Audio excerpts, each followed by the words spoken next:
runtii maanta waxaan ku noolnahay zaman iyo waqti uu dhaqaaluhu u yahay mid aad iyo aad muhiim u ah. waana casri maanta qofka saboolka ah uu fursad weyn u heli karo inuu noqdo mid taajir ah.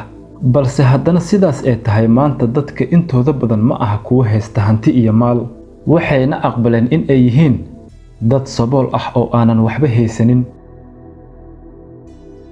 weligaa ma isweydiisay maxay dadka saboolka ah ee bulshada u yihiin kuwa ugu badan ee uu faqrigu sidoo xun u halakeeyay?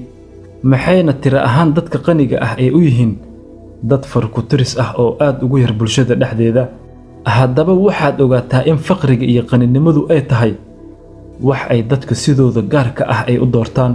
in aad tahay maanta qof sabool ah oo aan waxba haysan, waxay taas ku dhacday in aad adigu dooratay go'aankaas.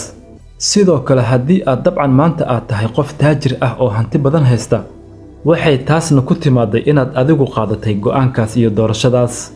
u fiirso qofka saboolka ah markii lagu yiraahdo waxaan iyo waxaas samee si aad noloshaada u beddesho, wuxuu si degdeg ah ugu jawaabaa ma awoodo.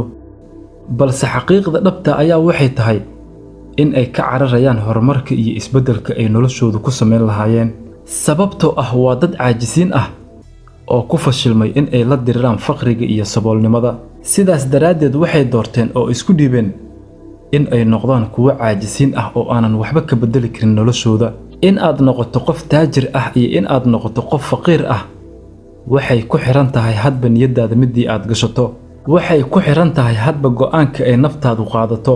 haddaad u fikirto sida caqliyadda qofka saboolka ah, weligaa waxaad ogaataa in aad ahaanayso qof sabool ah oo aanan waxba haysanin, mana ka bixi doontid busaarad iyo waxweydiinta dadka. waa in aad u fikirtaa sida dadka qaniga ah ay u fikiraan oo kale. haddii aad rabto in aad ku fadhiisato kursiga taajirnimada, marnaba ha ku fikirin caqliyadda dadka saboolka ah oo kale. saboolnimadu ma aha oo keliya qof aanan waxba haysanin, balse xitaa waxaa noqon kara qof uu dakhli fiican uu soo galo laakiin aanan maarayn karin lacagta soo gasho. tusaale, mar walba ee lacag fiican ay soo gashaba, waxa uu ku qarash gareeyaa waxyaabo aanan muhiim u ahayn noloshiisa, sida inuu iibsado wax walba oo niyadiisu ku soo dhaca iyo wax walba uu jecel yahay, isagoonan markaasi wax qorshe ah uu ku socdo aysan jirin. caqligaasna waa caqliga ay ku fikiraan dadka saboolka ah, waana caqliga marnaba aadan ku hantinaynin in aad noqoto qof taajir ah.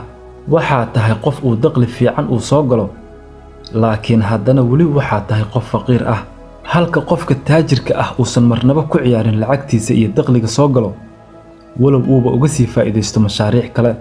haddaba in aad noqoto qof taajir ah oo hanti haysta keliya kuguma caawinayso oo kuguma filna in aad niyadda aad gashato, balse taajirnimada si aad u gaarto waxaad u baahan tahay in aad barato qawaaniinta iyo xeerarka gaarka ah ee lagu tago. haddaba si aad u gaarto heerka taajiriinta, marka koowaad waa inaad noqotaa qof leh hal hadaf oo keliya. hadafkaagana waa inaad diiradda saartaa sidii aad ku gaari lahayd.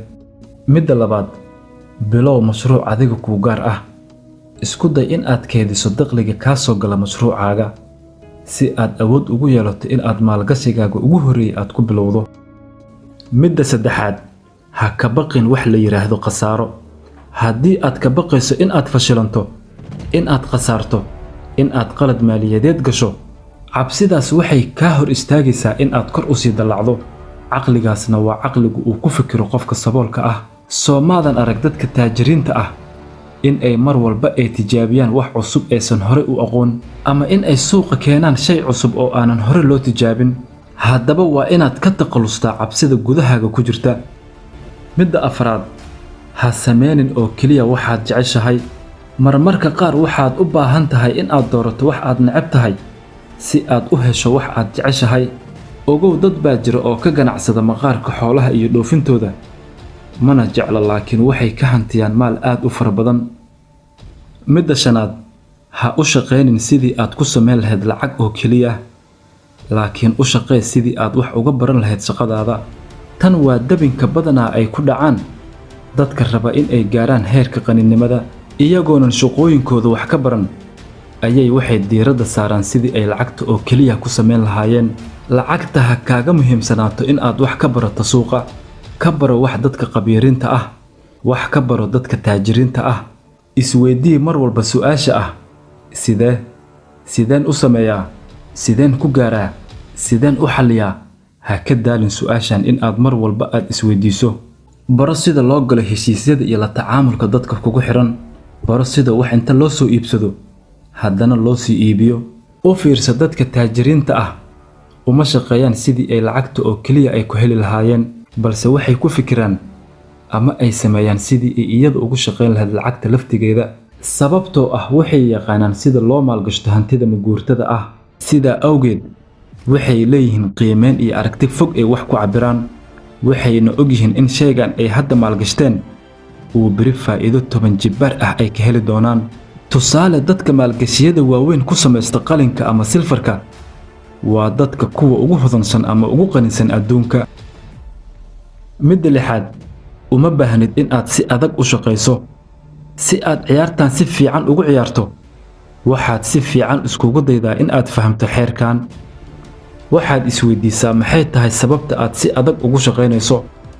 tusaale, ka soo qaad haddii aad shaqo iska caadi ah oo bishii $300 aad ku shaqayso, in aad $1 milyan aad samayso waxay kugu qaadanaysaa muddo 30 sannadood ah. waana xilli aad gabowday aysan waxba kuu taraynin lacagtaas. waxaad intaas oo dhan u soo shaqaynaysay waxay ahayd in aad noqoto qof qani ah oo lacag badan haysta. isweydii maxay dadka taajiriinta ihi ay iyagu u gaareen heerkaas oo adiguna u gaari weyday.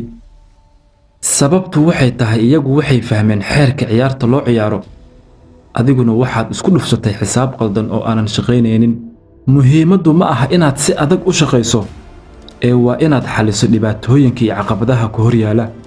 dadka saboolka ah badanaa waxay fiiriyaan caqabadaha iyo dhibaatooyinka hortaagan, waana kuwo isku dhiiba si dhaqsi ah, halka dadka taajiriinta ay wax walba ka dhex fiiriyaan fursadaha.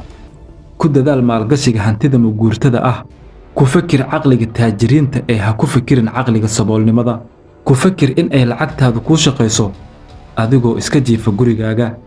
ha noqonin aabbo faqiir ah oo ilmihiisa u dooro saboolnimada. saboolnimadu waa aafo laga magangalo, ee ka magangal Ilaahay.